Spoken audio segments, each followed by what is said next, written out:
Merhaba arkadaşlar. Hi, so I am Sharmila, and today I'm going to share about my experience going abroad for a global exchange volunteer under AIESEC, which is a non-profit organization. So let me introduce first about AIESEC. So basically, AIESEC is a non-profit organization which sends and also accepts global volunteer from Malaysia and also to another countries such as Turkey, Vietnam, Hungary, and maybe Thailand. I don't know, but they have a lot of choices. So the purpose of this NGO is basically uh, to recruit volunteer to help for a project abroad, or you can also do it in Malaysia itself, but of course if you have the opportunity you would like to go abroad, of course, right? So yeah, we want to see the snow, we want to see the four seasons, we want to see fall, we want to see spring. How does it look like? Because Malaysia doesn't have all that. So I applied for this one project in Turkey back in 2018. So my university have this student chapter of this NGO, so they help to recruit the students in my university to join these programs. So in 2018 I joined one of their programs, which goes to DENIZLI in Turkey. So for each voluntary project they will have a duration of like 6 weeks maximum, and you can come whenever you want and you can go whenever you want, but of course we want to be there the whole 6 weeks to experience the environment, to experience the work culture, to experience everything abroad, right? So you have to pay for it. Of course it's not free, so of course you don't want to waste your 6 weeks abroad. So the process goes with they have this one link or website for their official, where you can browse for potential projects at different countries, and you can choose and you can filter what kind of project you want, where is the location that you would want to go to. So you can search up in AIESEC.org, AIESEC.org. So you can find there a lot of potential projects, and they actually have 3 different kinds of services, where they have global volunteer, they have global intern, and also global talent. But in my university they only offer those with global volunteer, so that's why I went for the global volunteer. So moving on to the process of the application. So when I've already decided what project do I want and where it is, and I come to my AIESEC in my university, I tell them, and then they will recruit a manager for me. So I will have an individual manager for the preparation of the documents, of the communication with the AIESEC members from the other country. So they will have a one-to-one communication, and whatever information or any updates they have, they will update me. So after the processing of visas or the students' certificates or resume or anything that is required, you have to give them to the managers, for the managers at the other country to observe and to review and etc.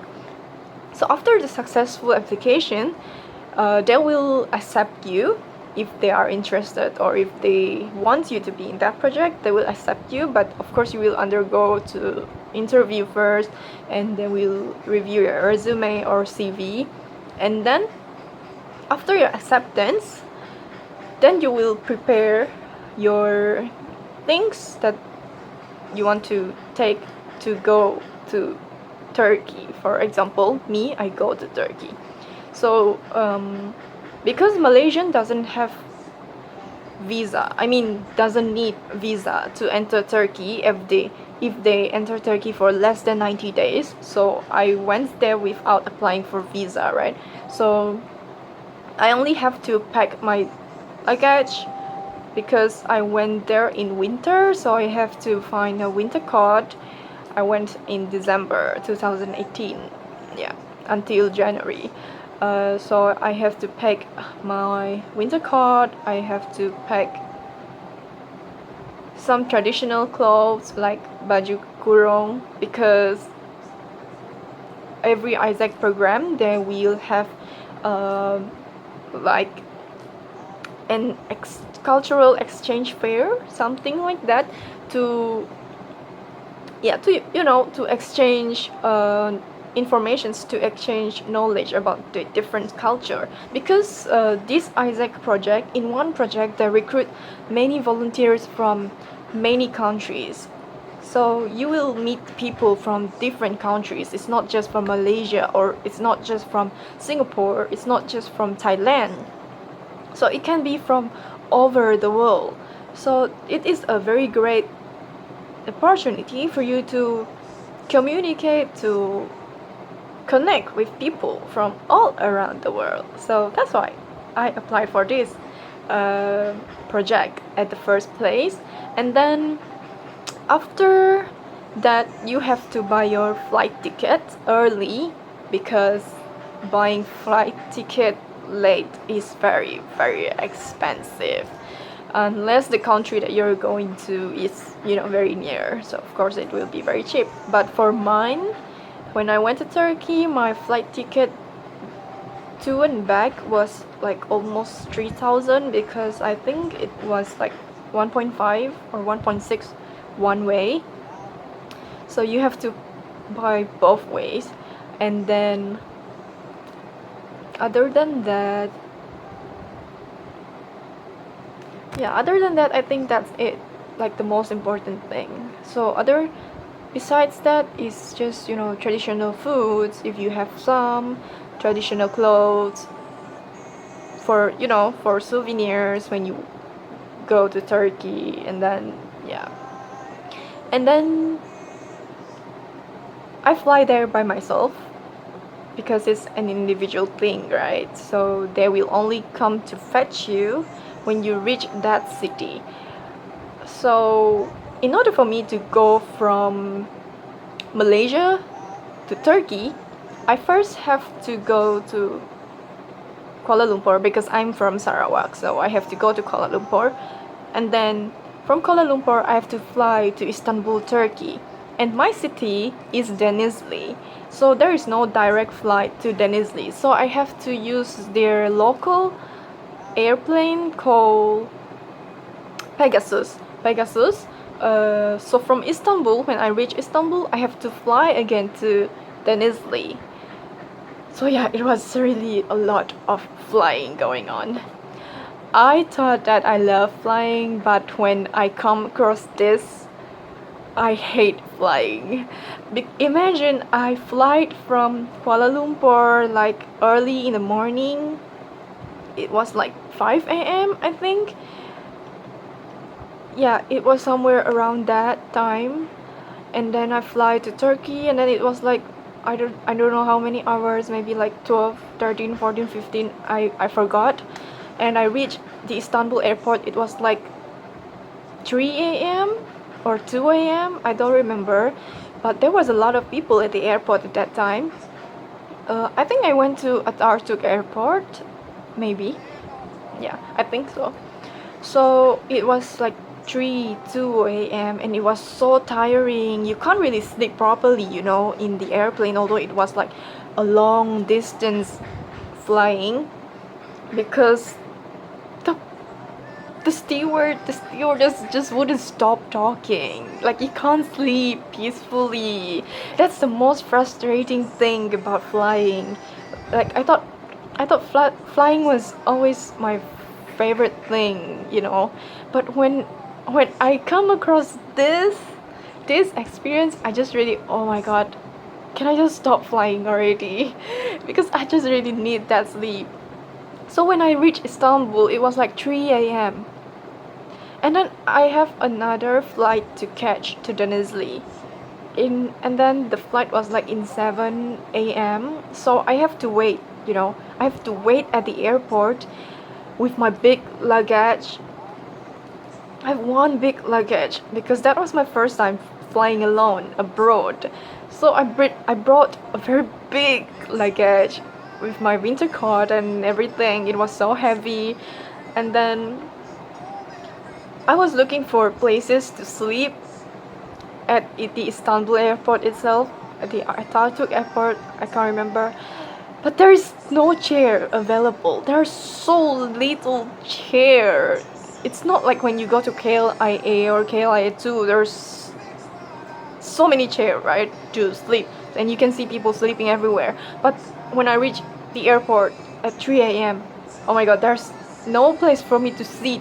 There's no place for me to rest. And I was so tired, I was so sleepy, and all I could think about is I just want to sleep right now. But unfortunately, I can't sleep because there's no chair, there's no place for me to sleep, not even to sit properly, because I have to take care of my big luggage because I'm so scared that it's gonna go missing. And then I found a chair, just one chair, but I also cannot sleep properly because that anxiety of scared feeling that people might rob you or something, so you can't really sleep properly. And then it was time for my boarding time, and then I went into the boarding place, and oh my god, I was so glad there's so many chairs there. And at that time it was so empty, so I just simply sleep there because I just can't help it. I'm so tired, I just want to sleep, so I just sleep. And then I woke up to so many people waiting at that boarding place. But then I was like, whatever, I'm a foreigner, I don't know anything, I don't know you, so I'm just gonna continue my sleep and I'm just gonna pretend that nothing happens. So and then I board my plane, and then I reached to DENIZLI. It was like 1 hour plus, I think. Yeah, it was like 1 hour plus, and the plane was just a small plane. And then I reached to DENIZLI Çardak airport. Çardak Halivan, Halivan. I don't know. Okay, I don't know. I forget the word airport in Turkish. Halivanı, I think so. I don't. Yeah. Okay, but what neyse, whatever. So when I reached Çardak airport, I was so confused because the airport is like so small and so empty. So I don't know like what's going on. Like, where do I have to go? Where can I go? Where can I find toilet? Where can I find the exit door? Plus there's no one, and it's so cold. It was so cold. When I was in Istanbul, it was like 3 degrees and it was freezing cold. And when I reached to DENIZLI Çardak airport, it was like negative. And it's wow, I just really can't imagine how cold it was at that time. And then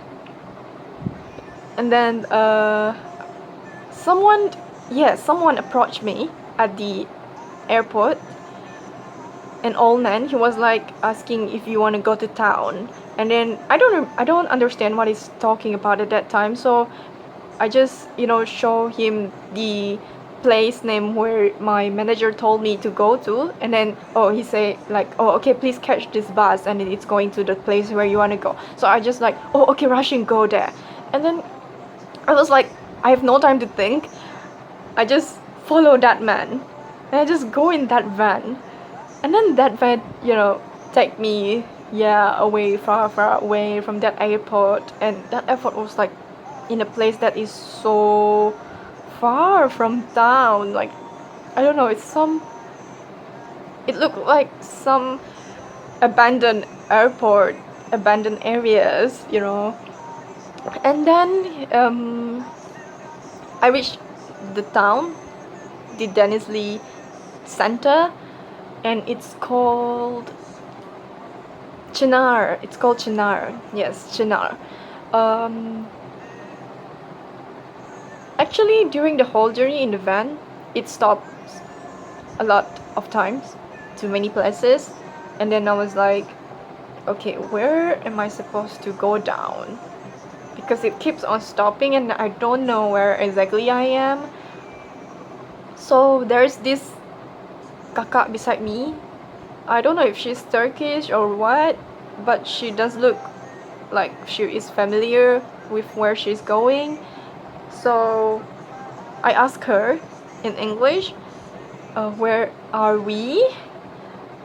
And then I don't know if she understands or not, and I don't remember if she's talking in English or not. But she also was like, I don't know. And then I just wait. Yeah, it was so dumb of me. I just wait inside the van the whole time until it stops at the final destination. And then when it stops at the final destination, the uncle asked us to go down. And then when I go down, it was like, it's this Chinar is like a whole street with shops at this side. So yeah, so there's so many people going here and there. And then it's still very cold. It is still very cold, although there's sun. Oh my god, it was so cold. And then I text my manager in Turkey. I told her that I've reached there, and so she said, okay, you wait there, I'm gonna come and pick you up. So there's this one lady coming to me. So she take me, and then she asked me, and then she introduced herself, and then she was like, okay, let me take you to breakfast first, because at that time it was still very early morning, like 8 or 7, I don't know, but yeah, early morning. So we went to breakfast. She brought me to this one shop, and that time I was very, very sleepy. I'm so tired. I just really can't think properly. And then yeah, I'm so hungry. And then she brought me to this one cafe, and I eat something like suborek. It was so delicious. Suborek. And then I eat. Oh my god, it was so delicious. I just really can't forget how it tastes like.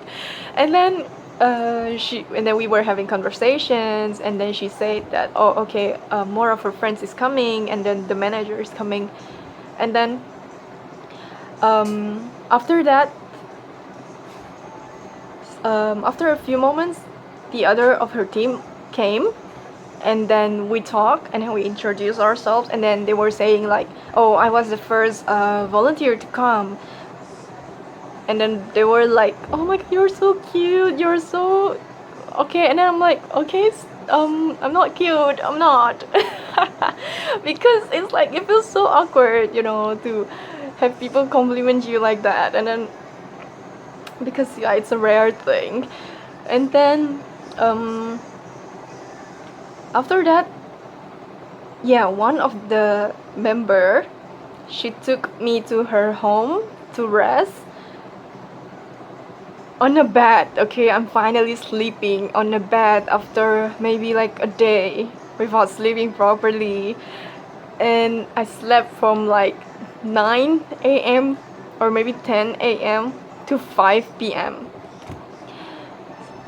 It was so, oh my goodness. She was shocked when I did wake up for the whole day, like she told me that she wanted to wake me up at 3 p.m. but I was still so nicely sleeping, so she didn't disturb me. And then at 5 p.m. she came to my room to wake me up because I still haven't wake up. And then I just told her that I was so tired, I'm so sorry, and blah blah blah. So after that, yeah, they brought me to my foster family house.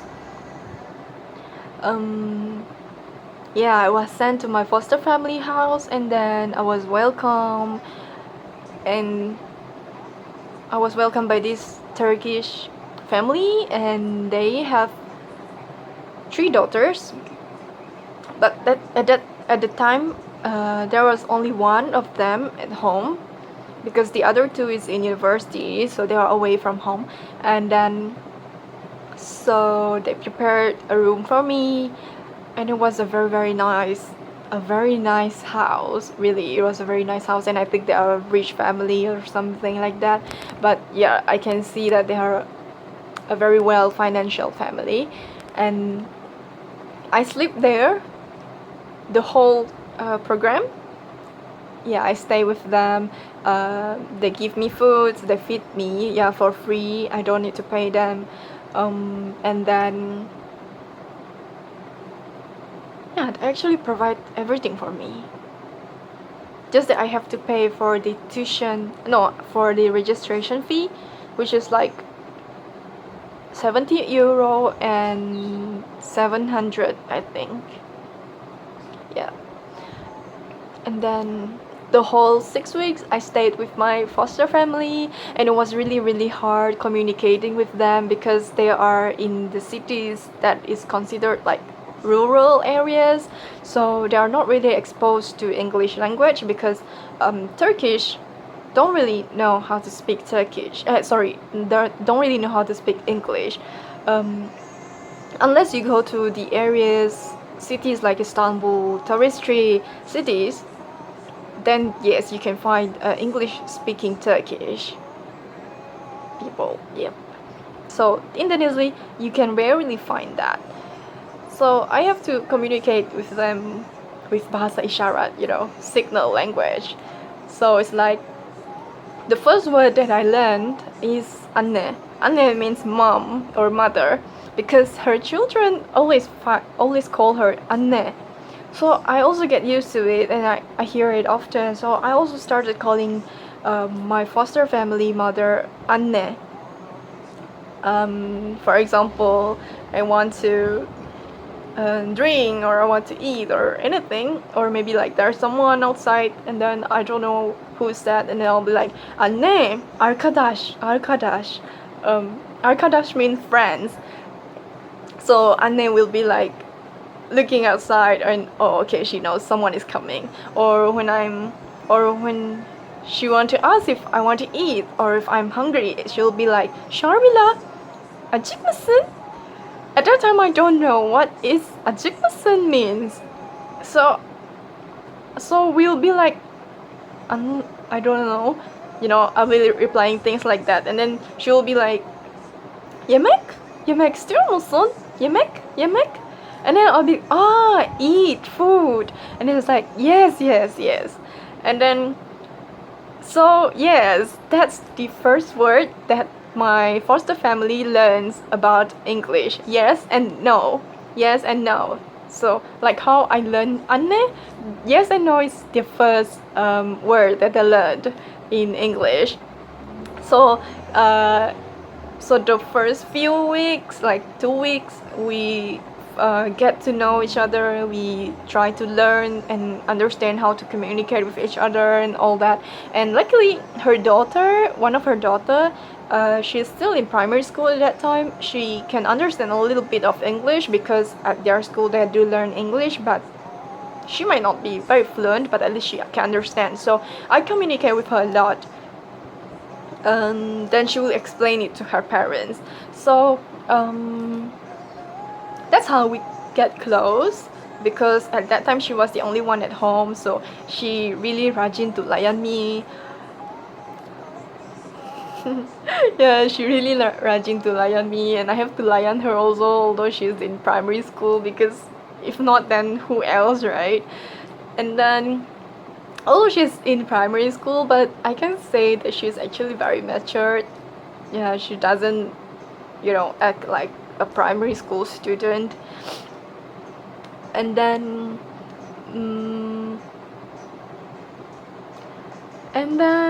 oh yes, moving on, after staying at my foster parents' house, on weekdays I will go to my workplace. So my workplace is like an NGO as well, I think, or maybe not. Yeah, it doesn't matter. So yeah, it was like an organization for disabled people, children or adults, to learn to spend their time there, where they will learn arts. They will have arts classes there. For example, they have Turkish carpets making, or ceramic making, or painting class, or sewing class, and also to make jewelries class. So we are assigned to each classes every week. We will rotate our roles, and we will go to different classes every week. So me and my other volunteers, we will work together with the teacher, and we will help the teacher teach teach the children, to teach the adults, to teach them how to do those things. They are more to like, not really a Down syndrome, I would say, but yeah, disabled people. So if it's more like they don't have a very strong mind to remember, so they have to constantly every day repeat the same thing they are doing. So you have to really have a very, very great passion to be the teacher there. And sometimes I heard the teachers complaining like it was so tiring to teach the children, because you have to teach the same thing every day. You have to repeat it again and again for the next few days and the next coming weeks. So when we come there, they say it's like bringing a joy to them, because they get to know people from abroad, because they rarely have this opportunity to meet people, and they can learn English at the same time. And then yeah, they were just really, pleasured uh, with our attendance. No, with our kedatangan kami. Yeah, yeah. So I work from morning. The organization would prepare a bus for us, where they will pick us up from our respective houses or locations, and then they will send us to that place, to that working place. And then we will work from like 8 a.m. to 12. So after 12, we will go for lunch, which is provided by that organization as well, but it is more to like, they pay this restaurant to cook for us, so we will go to that restaurant to eat for lunch every day. So it was really actually very interesting experience and very knowledgeable. Yeah. So after a few weeks, I actually learned new skills to make bracelets, to make necklaces, and I also tried to make the Turkish carpets, and I also tried ceramics making, and I did a few arts, ceramics, and yeah. And other than that, I also did painting. It was actually really fun, and I would honestly say I'm not working, but I'm actually learning for free. It's like, I don't know, man. I don't feel like I'm working. It's more like I'm playing around and just enjoying myself. And then, coming to the end of the projects, we made a farewell party from both the organization as well as for the AIESEC in Turkey itself. So I had two farewell party. So we didn't do the cultural exchange fair thing. I'm not sure what's the reason why at that time, but yeah, we didn't. So after we have the farewell, and then I extended my stay in Turkey, but I went to Istanbul and Bursa instead. So I booked my Airbnb there, and I stayed in Bursa for like 3 days, Istanbul in 3 days, so I could just explore the places itself.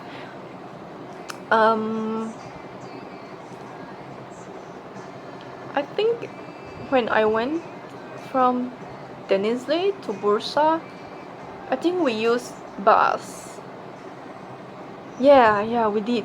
We used bus to go to Bursa, and it was like a 6 hours journey, if I'm not mistaken.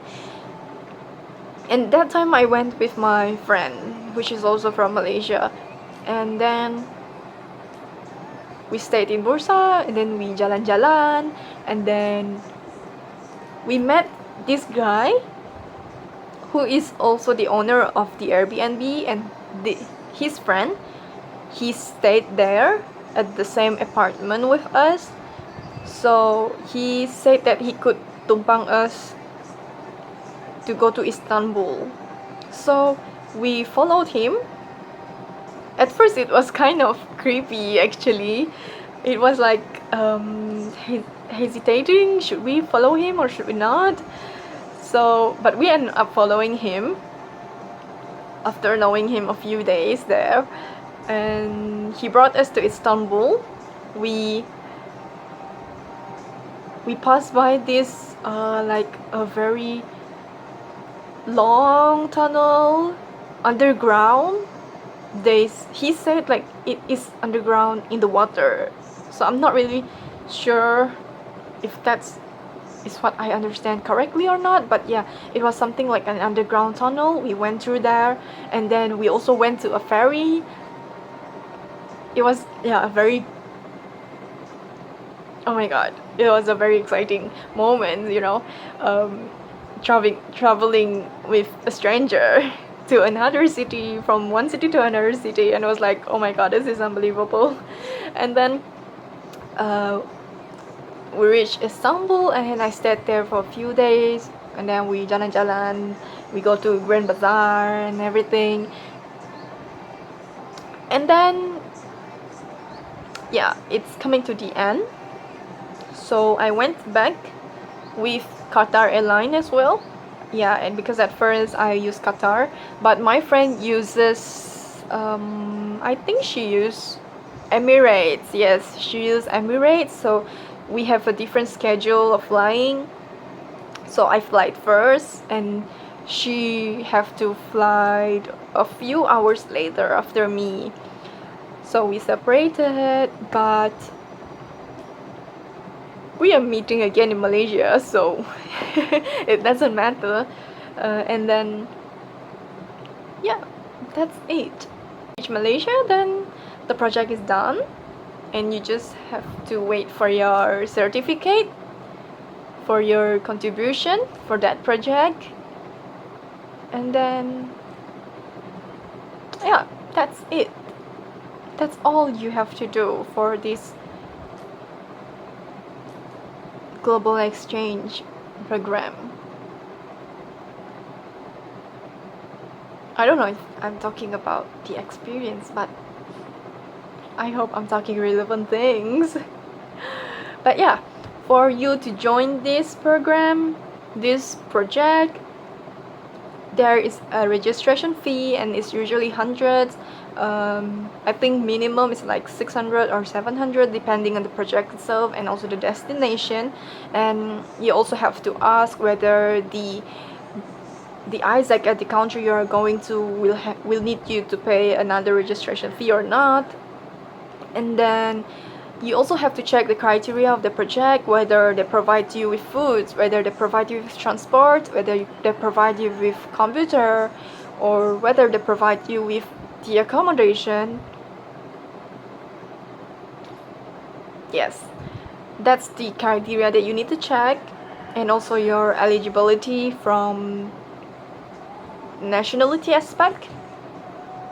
And other than that, I think that's it. Yes. So for my whole journey, I have calculated that I needed almost like 7,000 to spend. 3,000 is for my flight tickets. So I still have 7, 3, 4,000, and then 2,000 for like spending for like souvenirs and everything. And you don't actually need a lot because Turkish money is very small compared to our money, Malaysian ringgit. The time when I go there, it was like half. Yeah, their money was like half. And then yeah, the other 7, 4, 1,000, no, 7, 3, 2, and then another 2,000. It was more like my stay in Istanbul and Bursa for the Airbnb, for our transports, and those kind of things. But yeah, for my total expenditure for that whole 6 weeks is 7,000. Other than that, I don't think there's anything to know, but yeah, you can always ask me anything that you would want to know more. And I would really encourage you to join these kind of events, these kind of programs, because it gives you benefits. It makes you get new friends, it makes you learn new languages, it makes you discover other country, and it makes you connect with the people, with the communities closer, and you can stay with a family that is from that country for free. I mean, of course it's not free because you have paid for the registration, right? But like, you can experience and live with the people from that country, So I think that's a very worthy of 7,000. Yeah, so I would really, really, really encourage you to join this kind of events. So see you till next time. I hope this video gives you some impressions or some motivations or some insights about this project, and I will provide you the link of that website of AIESEC in the description below, so check it out.